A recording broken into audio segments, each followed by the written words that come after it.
Friends, welcome Sri channel. இன்னைக்கு நம்ம மாடி தோட்டத்தில் என்ன அறுவடை பண்ண போறோம் அப்படின்னு பார்த்தீங்கன்னா கத்திரிக்காய் தான். வாங்க பார்க்கலாம். கத்திரிக்காய். Hi friends, welcome Sri channel. இன்னைக்கு நம்ம மாடி தோட்டத்தில் என்ன அறுவடை பண்ண போறோம் அப்படின்னு பார்த்தீங்கன்னா கத்திரிக்காய் தான். இங்கே பாருங்க எவ்வளோ சூப்பராக இருக்கு பாருங்க, பார்க்கறதுக்கு நல்லா கலர்ஃபுல்லாக எவ்வளோ சூப்பர் பெரிய கத்திரிக்காய் பாருங்க. ஸோ 2 காய் வந்திருக்கு இதில். பார்த்தீங்கன்னா கத்திரிக்காய் பாருங்கள் எவ்வளோ சூப்பராக இருக்குது. ஸோ இந்த சைடு ஃபுல்லாகவே பார்த்தீங்கன்னா கத்திரிக்காய் தான் நம்ம வச்சுருக்கோம். இங்கே பாருங்கள் நிறைய பிஞ்சு விட்டுருக்கு பாருங்கள், பார்க்குறதுக்கே எவ்வளோ சூப்பராக இருக்கு பாருங்கள். அதே மாதிரி பூ பாருங்கள், நேற்று குட்டி பிஞ்சு பாருங்கள், அப்படியே பூ விட்டு பிஞ்சு வருது பாருங்கள், எவ்வளோ சூப்பராக இருக்குது பாருங்கள். பார்க்குறதுக்கே எவ்வளோ சூப்பராக இருக்கு பாருங்கள். இந்த மாதிரிலாம் பார்க்குறப்ப பார்த்தீங்கன்னா நமக்கு ரொம்ப ஹாப்பியாக இருக்கும். அதே மாதிரி பார்த்தீங்கன்னா இதெல்லாம் பார்த்தீங்கன்னா ஒரு க்ரோ பேக்கில், அதே மாதிரி வாட்டர் கேனில், இந்த மாதிரி தான் நம்ம வச்சுருக்கோம் செடி. அதில் தான் அதே மாதிரி கீழே பாருங்கள் ஸ்டாண்டு வச்சுருக்கோம். ஸோ இப்போ இந்த தண்ணிலாம் வந்து இங்கே நிற்காது, அப்படியே நமக்கு ஆறிடும்.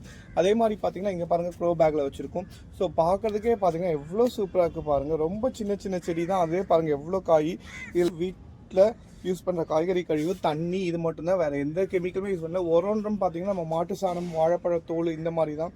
ஸோ ஒரு சின்ன சின்ன இடம் இருந்தால் போதும். இங்கே பாருங்கள் எவ்வளோ சூப்பராக இருக்குது கத்திரிக்காய். பார்க்குறதுக்கே பாருங்கள் ரொம்ப. ஃப்ரெண்ட்ஸ், இங்கே பாருங்கள் கத்திரிக்காய்லாம் எவ்வளோ சூப்பராக இருக்குது பாருங்கள். பார்க்குறதுக்கே நல்லா கலராக இது பார்த்தீங்கன்னா நல்லா நீட்டு கத்திரிக்காய். ஸோ நேற்று நைட்டு நல்லா மழை பெஞ்சதுக்கு அதுக்கும் தண்ணிலாம் இருக்குது பாருங்கள் கத்திரிக்காயில். ஓகே ஃப்ரெண்ட்ஸ், இப்போ கத்திரிக்காயில் நம்ம அறுவடை பண்ணிடலாம். இங்கே பாருங்கள் எவ்வளோ சூப்பராக எவ்வளோ லென்த்தியாக இருக்குது பாருங்கள்.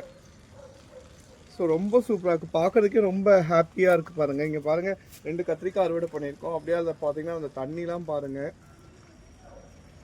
ஃப்ரெண்ட்ஸ், இங்கே பாருங்கள் இன்றைக்கி நம்ம அறுவடை பண்ணிட்டோம். கத்திரிக்காய்லாம் எவ்வளோ சூப்பராக இருக்குது பாருங்கள். கூட பார்த்தீங்கன்னா கொஞ்சம் பச்சை மிளகாய், காராமணி எல்லாமே வந்து நம்ம அறுவடை பண்ணிட்டோம். இங்கே பார்த்தீங்கன்னா கத்திரிக்காய்லாம் நம்ம அறுவடை பண்ணிட்டோம். கூட பார்த்தீங்கன்னா 2 பச்சை மிளகாய், காராமணி எல்லாமே அறுவடை பண்ணிட்டோம். ஓகே ஃப்ரெண்ட்ஸ், வேற ஒரு அறுவடையில் பார்க்கலாம். பாய்.